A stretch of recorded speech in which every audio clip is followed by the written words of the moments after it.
Welcome to day 3 of our lockdown here in New Zealand. Kia ora whānau. Hello family, comic book fans, pop culture enthusiasts, and of course all you creative people here in Whangarei and Northern and around the world and all over New Zealand during this lockdown. Welcome to another lockdown broadcast here on our live stream in Whangarei, New Zealand. Another beautiful day. I didn't get to see much of it because I was up till 7 o'clock this morning. Before my eyes kept closing and I couldn't work anymore. So I've decided that I'll bring back my two. I can't remember what it's called now. I'm tired. I'm still tired. I woke up around about 4, and my eyes are still, as you can see, still a bit tired and sleepy and exhaustion. And I guess it's like all of us right now, all over the world in lockdown and isolation. We're exhausted. I know it's like holiday time. It feels like holiday time. I'm sure the kids are feeling like it's holiday time. I can hear some neighbors' kids jumping around and trampoline and enjoying themselves. The light that they have right now, it's nice and sunny here in Whangarei. I'm not sure where you guys are around the world, but we're going into winter. So it's hard times. On day 3, day 1 was kind of like, yeah, we can, it's going to be cool. It's going to, we can handle this, handle that. Day 2 was started settling. Day 3 is sort of like going, what am I going to do now? I'm running out of ideas to how to entertain kids, how to entertain myself, how to keep myself busy and not wear myself out. Well, there's lots of things you can do. And and this is the age we live in, that everything's at our fingertips, which I'm grateful for. But the other side is all that is there, but we already know that social media can have a negative effect on people as well. As you have too much information, and sometimes too much wrong information. And with that, I like to say, look, the only way we're going to get the right information is if we listen to what our leaders are saying, follow what they're saying. Right, not what everything you're reading around the world on. And of course, I myself, I've political. I like politics and stuff. I like to know what people are doing, how they behave in times of crisis, and it's a good time to watch how people do these things and how they deal with it. Because as a leader myself, running a company, two actually, running a division as well as running Plunge, I want to be able to learn from hardships that other people are experiencing. I want to learn that and take that and figure out how I'm going to deal with it myself going forward. And a lot of people in these situations are finding it really hard. So we look to our leaders and say, hey, how are you guys dealing with it? Give us the right information and stuff. And I find at the moment we're getting kind of like airy-fairy, as we used to call it, information where you're watching people run around outside on the roads, streets, driving around, but they're supposed to be in lockdown, and that can create anxiety to us. And I know I've talked to some people today, family members, etc., where that can bring on anxiety of its own. It's like, why am I in lockdown when everybody else is running around? And that's a mixed message that we're kind of getting from our leaders at the time. And I think it's kind of, I know it's kind of our culture. If you're not aware of how if you're not a Kiwi, if you haven't lived here for decades or something like that, or even a few years, you're not aware of how we face situations in our lives and as a Kiwi, as New Zealanders. And that is that we have the attitude, and we've had it for decades, even up to the 90s, right? Where she'll be right, mate. It's all right. But the problem is that if you hear your leaders say, you can go for a walk, stay close to home. Stay in your yard. If you want to exercise, go for a walk, but do it in your yard. That kind of thing is confusing people. And I've heard so many on Facebook right now talk about it. And this is Kiwis saying, hey, you're giving us too much information, but not a direct information. So if you tell us we're in lockdown, we must be in lockdown, right? We must be at home, within our yard, and away from people at 2 to 3 meters, right? I'd go for 3 meters, right? Let's try to get away as people as possible. Because the thing is, if they're not worried about it, I must be worried about it because I want to make sure that I'm healthy and not going to pass it on to somebody else if it comes across for somebody else because I might become a carrier. So that's the kind of things we got to go. We got to look at ourselves and go, I will take responsibility for my health so that I don't have to put pressure on our medical staff. And one of the things I want to bring up right now is what some of you don't know and might not understand is that medical staff had, some of them have had to send their kids away from themselves. Whilst most of us, I don't have children of my own, those most of us who have families and have children and are both doctors or both nurses or in other medical areas and are getting coming into contact with people who are infected stuff or in work in a hospital or a doctor's place or a chemist who come into contact with people that might be infected or might not be infected but don't know about the carriers. They've had to make the hard, terrible decision right now to send their children away so that their children can be safe and they could not be passed. They won't be able to pass it on to their children. So that's that is such an amazing thing, and we should applaud our staff for that, our essential staff for that, and not only just doctors and nurses. I'm talking about everybody on the front line, right? People at the grocers, right? Police, ambulance staff, our, just firemen. There's so many people who are moving, truck drivers who are moving food around New Zealand so that we can all be taken care of in the long run. This is the third day, and people are so concerned about themselves and not worried about people on the front line. Sometimes I'm hearing stuff like, "Oh, my money, my money, my money." It's like I'm okay, but some people aren't okay, and a lot of people in the long run aren't going to be okay. But really think about people on the front lines, and not as a like, "Oh, I'm freaking out," but understand what they're going through, the stress they're feeling right now. Like I said, sending kids away from them, away from the for 4 weeks. But the great thing is we have social media. I talked to some nephews of mine yesterday, and I was wary of myself that I didn't put any of my own stress on them as I spoke to them. That when I talked to them, I smiled and I said, "Hey, look, you're looking good. You're taking care of yourselves. Oh, this is cool. What are you doing today? Are you happy? How are you?"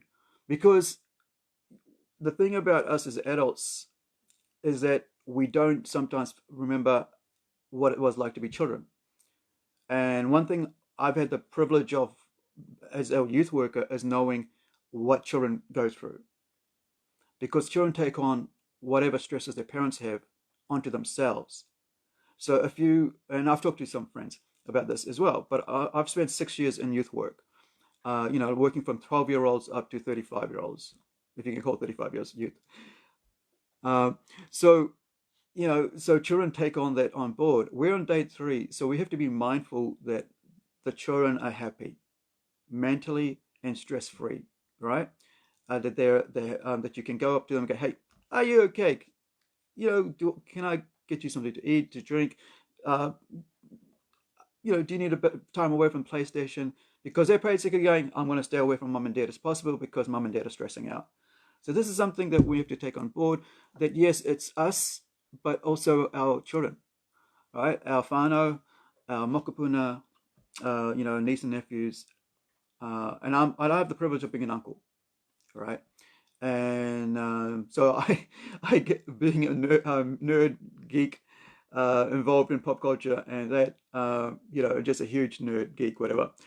Uh, I enjoy passing on that to my niece and nephews. That joy that I have of in this fandom that I love so much, and the passion I have for it. Um, and so it's important to just make sure that children are okay. As much as you think they are, go the extra mile to make sure they are okay. And that the stress that you are having isn't passed on to them. Okay. So yesterday I mentioned that it's been 2 days and already comic book pros are like freaking out. I mentioned that Diamond Comics closed shop for as long as they until it's over in America it's lifted. But Diamond Comics supplies all of the world. It's the one monopoly in comics, and everybody is like forever has been saying, well, you can't have just a one company that supplies all comic books for the rest of the world.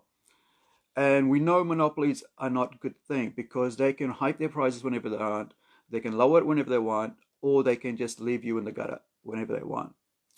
And so the comic pros have realized, like I'm talking about like mainstream comics, the guys who basically do 3-4 books every day, every week, whatever, every month, and they're freaking out. And so they've been told, all of Marvel artists have been told, and writers and creators, editors, whatever, have been told to put their pencils down. So there's a hashtag right now, pencils down, on Twitter. And a lot of them are freaking out because they realize they might not have a job soon. And how do they react? Sadly, they start attacking customers and fans. People who have, for 40 years, like myself, have spent money, buying the material, supporting the fandom, supporting the merchandise, clothing, all the works, comic books, all the works. So what's happened is people have realized that this is how they have been behaving for the last 5 to 10 years. As I mentioned, they want to rehash these things, but they keep doing it, right? Even in the last 24 hours, they've just come out straight away attacking, calling horrible, horrible names, Nazis, xenophobes, istophobes, racist. Me getting called, being online, being directed at being called a racist, and imposed by people that I support, that I buy their product of. And so, we're coming to realize that, hey, these guys have been like this for decades. And so why should I be supporting their work? And why should I be spending money on their work? Money that I've spent time earning in various ways. And I think the idea is that they're freaking out, but they're saying, give me money, but you're a horrible person. Pay for my work, but you're a horrible person. Support me in my work, you're a horrible person. I've been in customer service for 15 years, right? And I still am in customer service because I still have custom with people who support my work, who support what I do, who support Plunge, local businesses. So, and I support them. And so as a customer service person, as an artist, you are in custom, right? So custom being money, right? And service being making sure that the people who you're trying to make this product for, your customers, are still going to support you after this hard time. A lot of them don't realize that this too will pass, right? Our forebears went through this as well. Hardships, the Great Depression. It's going to take us months, if not years, to recover from this because all the businesses are going to find it hard coming back in. So we have to think about what's after this, and a lot of people aren't thinking about what's after this. They're mostly thinking about now, and the way to deal with now is to abuse people, and I think that's the wrong way to do that, especially in a business that's going downhill like the mainstream comics. I'm not about independent creators like myself. Independent creators, they're out there like Alterna, several lower tier creators and companies. But if you think it's in your if you're in the right to attack your customers while they can't afford to buy your product right now, and this is the thing, people don't have money to buy toilet paper overseas, but you're saying buy my comics, and then when they say I can't afford it, you go, you're a horrible person, you're a racist, you're a xenophobe, you're a Nazi. This sort of behavior is a downfall of what they're doing, and yeah, they've been warned for almost a decade to stop doing this. Treat people like that you want to be treated. Respect goes both ways. And sometimes I've said things because either I've been, because I'm on medication or such, or I haven't, I'm energetic and excited, and I've been told off, and I've apologized. Yeah, sorry, it might be, I'm a bit out of thing, and let's carry on. And I think, if you've been told for 5 to 10 years that this is not the way to behave towards customers, people who earn the hard money, that's not the way to do it, and you don't do it, and you go, hey, sorry guys, We need your business. Okay, so there's a new trailer out for Gotham High. I'll put it on here soon. I was trying to figure out whether it's worth putting out. It's a new graphic novel by a New York Times bestseller, Gotham High. So there's a trailer for it on YouTube, and like I said, I'll put it on here. It's basically Twilight for Batman, and that's the only way I can think of describing it. And it's not even my description, but that's the only thing that comes to my mind. They're at high school. It's a love triangle, and so Batman's at high school now. Bruce Wayne's at high school. I shouldn't say Batman, but Bruce Wayne's at high school. Selina Kyle is a teenager, and she's got another boyo on the side. So the whole thing's about a love triangle. And my response to that was sex sells, right? When you run out of ideas, sex sells. So if you're a writer, artist out there, if you don't have any ideas on what to do at the end of the day, use sex. It sells cars, it sells chocolate, it sells clothing, and that's a low hanging fruit, as far as I'm concerned. If unless your book's about that right from the start, it's about you know sex, then you go, this is what the book's about. It's about sex. But if you're using iconic characters like Batman and Selina Kyle, especially after they basically did a huge horrible thing with Tom King with Batman, saying that he's going to get married and then destroying that marriage at the last minute, and then instead spoilers, killing Alfred, basically destroying Alfred. Um, and so yeah, but then here we go. Now we're going to come up with a Gotham graphic novel, storyline, whatever, where it's a love triangle called Gotham High with Twilight, Batman Twilight. So that's all I got to say to that. It's like, you know, when you can't come up with any interesting ideas for stories, use sex, but don't use iconic characters because um, that's you've got decades of children reading these books, and I don't have a problem with Batman Twilight as long as you not use Batman as Twilight, right? Because it just shows you that all you're doing is writing fan fiction. Um, you know, as much as I thought Twilight was okay, I have no problem with Twilight. I didn't see the last movie, but it was just an okay movie, right? An okay book. I guess I haven't read the book, but it was an okay movie. But Batman Twilight isn't what we need right now. We need really cool things. Talking about Batman, Superman. So Brian Michael Bendis, who for about 20 years wrote some pretty good books for Marvel, has decided that Superman isn't the first Superman. So yeah, so he's just decided, well, you know what?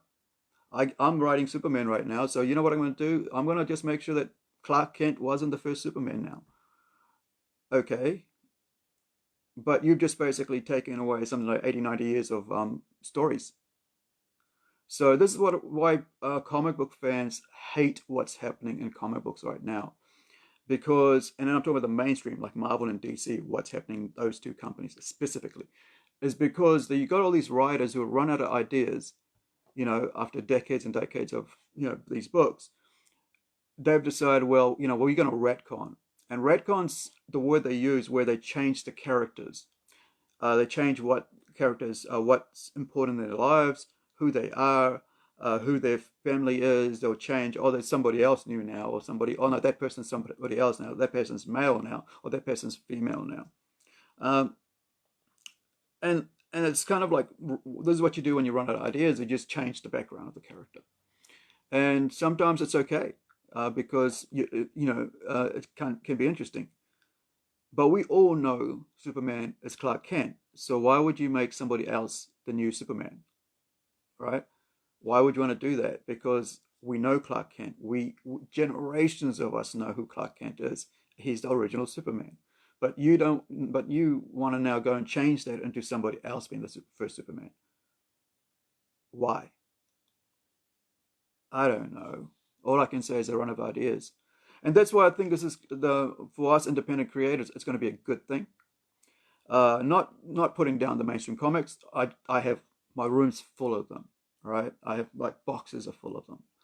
But I think anything after 2005 or 2014 is trash. Not everything. Majority, about 80 to 90% of anything that came after 2015 or 14 is trash. Because they don't decide, well, you know what, we're going to overhaul the market, overhaul the companies, our characters and stuff, and do what we think is best. Even though we've never grew up with these characters, we've never written anything with these characters, we never even looked at the history of these characters, but we know what's best.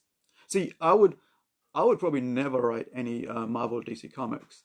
I had one idea one time for a Marvel comic book with Wolverine in it. That was probably about 2008, and while in talks with one of the pretty cool Marvel, Wolverine writers, actual Wolverine writers, Danny Way. He did some great things with Wolverine Origins. That's a good book to read. If you want to get something to read right now, that is not what's happening now in comics. Wolverine Origins. Hey, give me a tick or whatever, a comment to see if my mic's working. I'm just hoping it's working and everything, and you guys are hearing me. And if you got any questions, ask away. So Danny Way, in 2007, 2006, started writing a series called Wolverine Origins. Great series. The whole idea was that Wolverine got his memories back, and he came up with some brilliant characters. Really got into writing about the history of Wolverine. Let me just grab this book.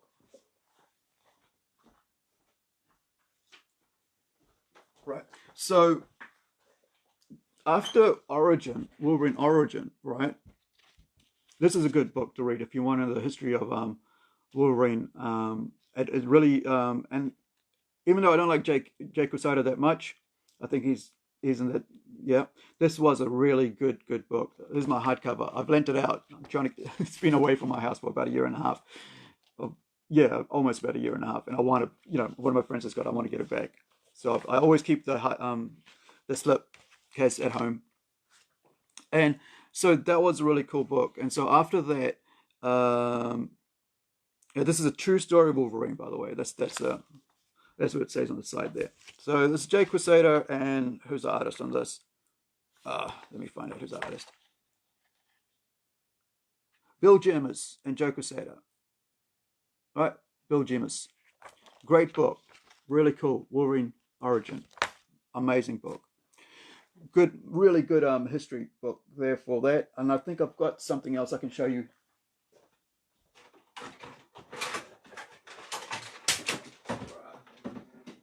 Oops.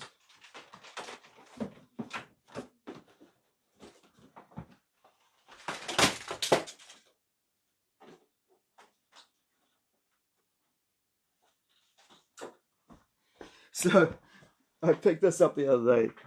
This is an origin story for kids. This is like it's put out by Scholastics, right? So it's basically kind of like a children's book. Not too much words, but it gives you like a little to read with the children who just like wanting to know, hey, what's Wolverine about? All right, and so after this, Danny Way, I was mentioning, Danny Way picked up the title of, I'm not sure how he pitched it, but it would have been a really good pitch because it was a really good series. So Wolverine Origins, right? So, and he, like I said, he created a lot of really good characters there. Really got into Wolverine's mind about how he had been alive for 200 years. So he was able to give him a lot of history and expose about what Wolverine was like, who did he go and fight, and it was a really good way of just filling in the gap for you know, the history of the past of what Wolverine was doing for the last 200 years until, you know, they wiped his memory as such. And then he gets his memory back and boom. And so I talked to Danny Way on, I think it was on Facebook for almost about 3, 4 months. And I was just saying, man, I really like what you're doing with this. I collected the books. I unfortunately sold them. At some point, I was needing some money. I think it was after my accident, my car accident, where um, we didn't have that much money because we were on a single income at the time. So I understand about this situation. See, when you go through not having money or losing your work, I understand. And so I have experienced these things. You know, when you're having to take off the mold off your bread so that you can eat, I understand that. I understand eating noodles for a week, right? So I've experienced a lot of situations in my life and being in a and here's the thing, I have lived with different different people in my life because I left home when I was about 17 and I flattered with Rarotongans, with Maori people. My best friend's Maori, and I don't say that like some sort of like ticking a box. I'm just saying reality, right? I don't look at people and go, hey, oh, that person's that, so I need him as a friend. No, I look at the person's character, and most of the people come to me as a friend, and I appreciate my friends. I really do. Took allowance, right? Uh, um, Let me see. So when you're living in Auckland, right, which I did in that time in the 90s, late 80s and early 90s, I worked with everybody and I had friends, everybody. So I lived in their home, so I know what it's like to be in that situation. So when I talk, I rely on all that experience to speak from, because I think idea is to experience as much in life as you can. And and like my first girlfriend was Taiwanese, Chinese, right? So, you know, and that sort of thing sort of really it's in your mind. It's like all the different experiences that you can have in life and enjoy and just be open to it. And that's why I like digital media right now because and having the internet because you can talk to all these people. So like I said, getting back to Danny Way. So Danny Way was you know, who was really cool. And he was just amazing. Like just talking to him and saying that. And I just I came up with an idea uh for Wolverine, a pitch for Wolverine, where I wanted to bring in all these amazing characters from the other companies into one book with Wolverine, and and it was just going to be this battle royale. And this is like in 2007, 2008 when I came up with this idea for it. And I said to him, you know, here, Ben, I'm never going to be a writer for Marvel because it's just not my thing. I'm not really interested in that. I'm not really interested in having it take at the iconic characters because I rather just do my own thing, which I am, of course, and so are my friends, right? But here, and he said, no, dude, you go and pitch it. I said, nah, bro, I'm just going to leave it. So I wrote up like a whole, you know, a page or two of this idea of it. But anyway, his book, I don't know what he's up to now. I wish, you know, he was a great writer. He's like Garth Ennis, where he could take a character that's like not really doing so well and really make it amazing. And one thing about Garth Ennis, why he's my favorite, like in my top five favorites, is because he just doesn't do anything else but write. The Boys, as you know, is his latest TV series, um, and you've have mentioned it. So he just writes. He's never come to New Zealand that I know of, and he just stays home and writes. And he's one of his, you know, his run on Punisher, Marvel. I think it was Marvel Max. It's one of the greatest runs on Punisher. He's writing. I think there's one he's writing Soviet Punisher Soviet. I'm gonna wait for the graphic novel to come out. That's you know because I love. I think he's a great writer. He's Irish, right? He's from Ireland, and you know he started just doing his own thing, and he got picked up, and he went and wrote Hellblazer. He did a really cool one, which was about which they used majorly in the Constantine movie, right? John Constantine with Keanu Reeves. They used his storyline about cancer and stuff in that. So that's a good run. and like I said, the first 300 issues of Hellblazer is one of the greatest comics you can ever read. Right? Just the characterization, and there's because not only one person wrote it, it was several people writing it, and they would take their own little 6-story arcs or 12-story arcs writing that. And Mike Carey, who's one of my favorites as well, he's a guy who wrote the Lucifer series, which is about 100 issues of that. I think it was like, no, I think there was 75 issues plus a couple miniseries, right? And that was, that's where, the Lucifer TV series is based on, and I can't wait for that to come back. So, and so Mike Carey wrote a couple of things there. There's Pandemonium. That's a good book to read. Hellblazer Pandemonium, excuse me. And also, I think Alan Moore had a go at Hellblazer as well at some point. But yeah, so there are really, really good mainstream books.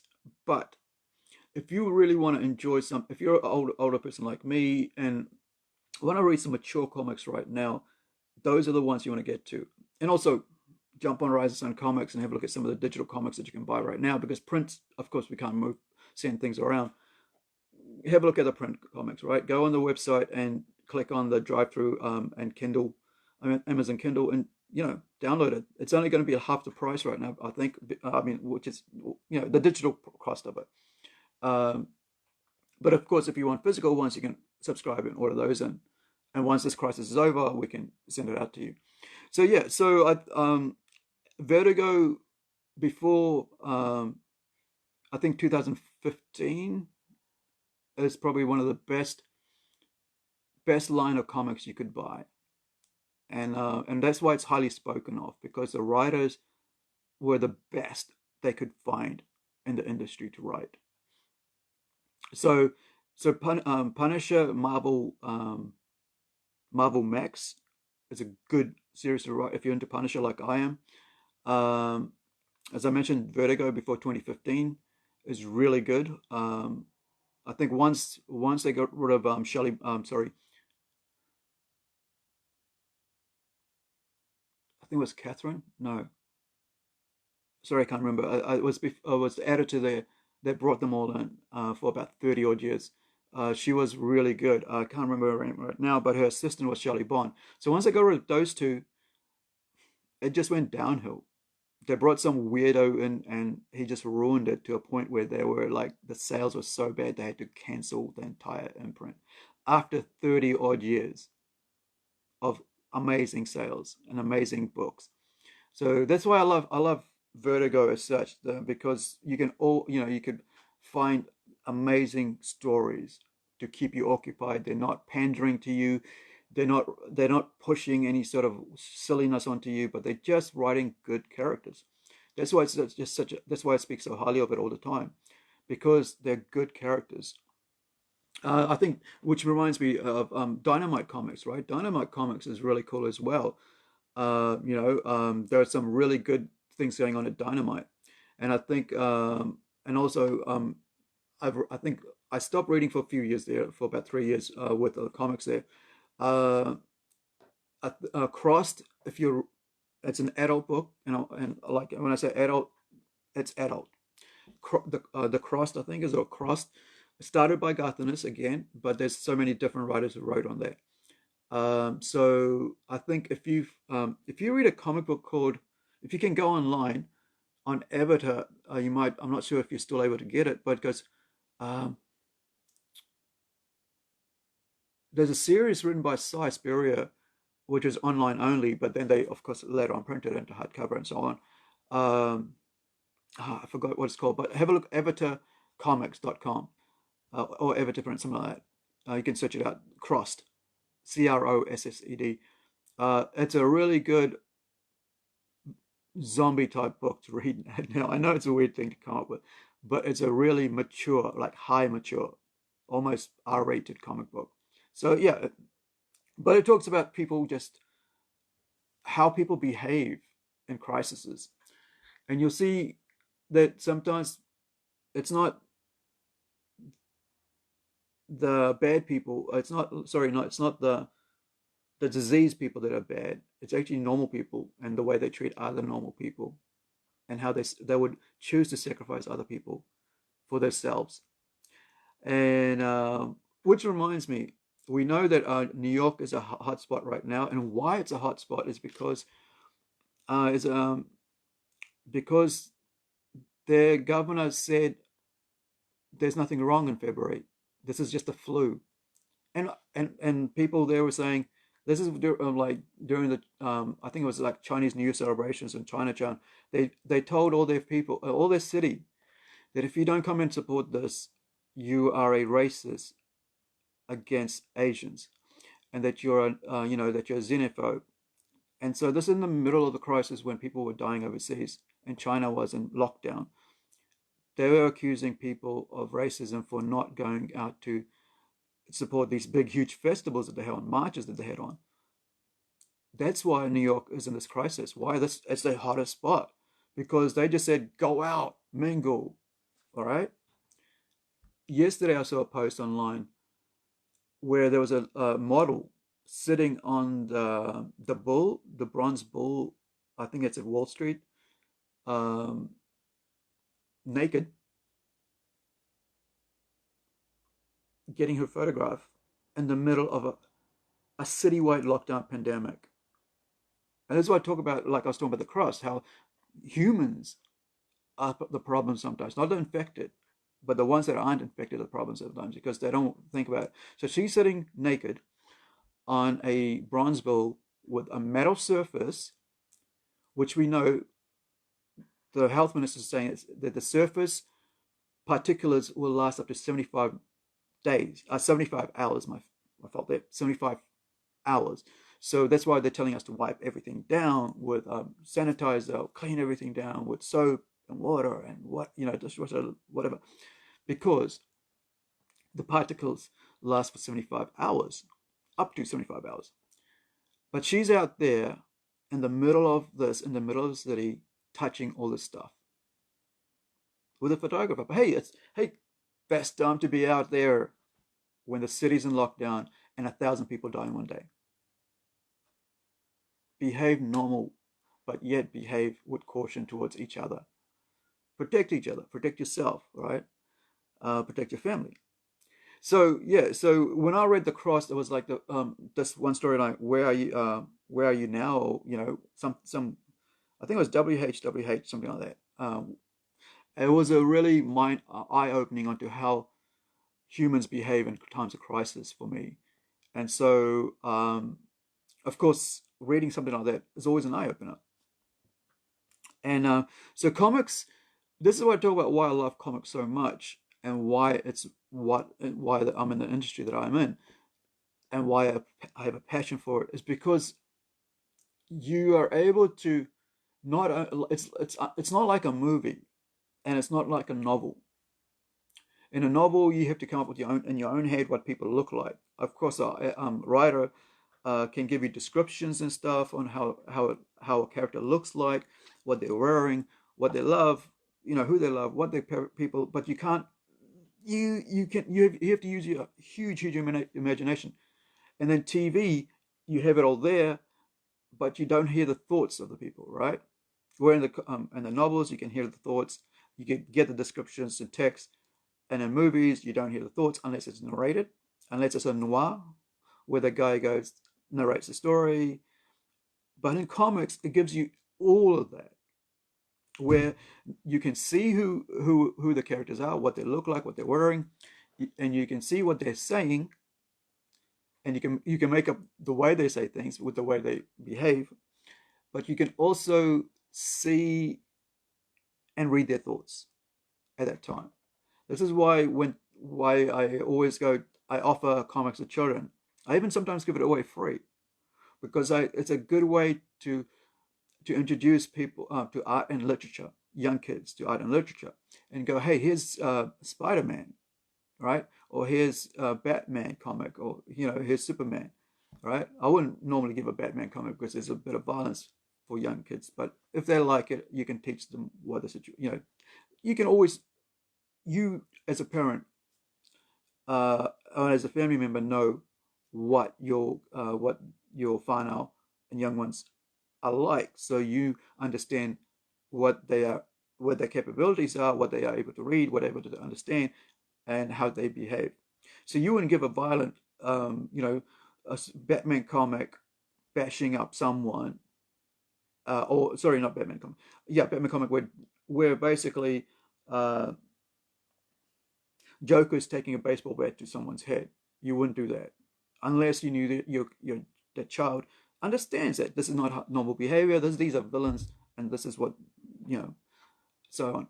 But you could easily give away not the recent Spider-Man comics, but the older Spider-Man comics where Stan Lee has developed a really great character, and he talks about responsibility, that you are responsible for your actions, and so on. And that's what makes a hero. The hero understands their actions.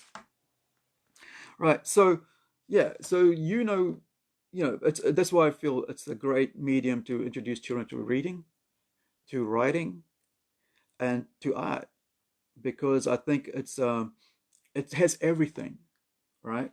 And I see that in my little nephew. He's over the last 7 years, where he's just basically now he's writing his own stories, and he's been doing that for about 5 years, 4 or 5 years, where he's drawing his own stuff, writing his own stories, and actually doing fan fiction as well. So he's learning how to be a writer by being in comic books, being into Star Wars, and all this stuff. And of course, they'll grow out of it, or they might decide to carry on. But at least they have the tools to understand how to be, how to write and read, and how anatomy works, how clothes on a person works, and all this.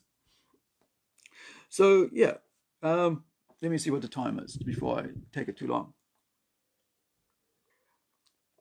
Okay, so that's a TV hour. 45 minutes is usually about a TV hour. 22 minutes is a TV half hour. So here's my TV hour. Thank you for listening in. You guys, this is kind of helps me just connect with you guys, and just because I'm locked up in my house like everybody else, right? So doing this helps me mentally as well, be creative. I get to edit this for YouTube, um, the little 3 minute, 5 minute videos, and also to see that you guys are interested in hearing what I'm saying. But also, we're gonna be back with Plunge, right? We're gonna be black. I'm always gonna be black. back with um, back with Plunge, back with Sunspot. We're gonna redo the Sunspot magazine and revamp it because it's completed. People were saying, "Hey, we don't even know if it's completed. You're not doing it properly." And I was like, "Okay," and they suggested I pull it down. I said, "Okay, I'll pull it down and do it again." To show people that it's completed, because people don't want to invest in something they think that's not completed, but it is completed. And I'm working in the circle. I was like, my eyes were falling asleep. I was like coming back up after a minute, going like this, while I was still trying to work on the circle. So I'm still working the last issue. I can't wait to finish this and get it out of the way. I haven't started the page 19 of Incredible yet, because it's like I want to get the circle done, because it's me doing everything on that. So on this, as well as the circle, but really, doing everything from scratch as such on Incredible. So if you haven't read Incredible, go check it out on risingsuncomics.com. That's risingsuncomics.com for free. You can just read it. And we're supposed to have the first issue printed now, right? After getting printed. And then we're going to release it in July for Plunge, but we can't do that, of course. So I'm looking forward to that when we can do that. Also, yeah, Seven's working on the Red Dot one shot, and this he's got 4 weeks now at home to take care of his artwork himself, because he's a painter, pop art painter as such, you'd say, like Cyborgs, all amazing characters. So yeah, check out his he's on Evans Creative, I think it is, on Facebook. I'll find his link and I'll put it on there, and see his artwork, because he's amazing. And his Art of Evans on Instagram. And so he's working on Red Dot, the first issue of Red Dot, a one shot complete story that I'm writing and that he's doing the artwork on. So yeah, we for us as independents, we're not pencils down, we're pencils up. We're still working hard. because we want to be working once this is over as well. We want to see our books that we're doing now come into print.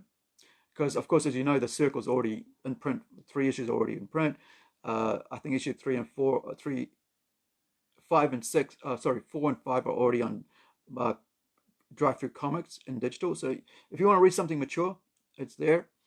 Crime drama, based in New Zealand. Like I said, I always base my stuff in New Zealand because I love my country. All right. Thank you very much for watching.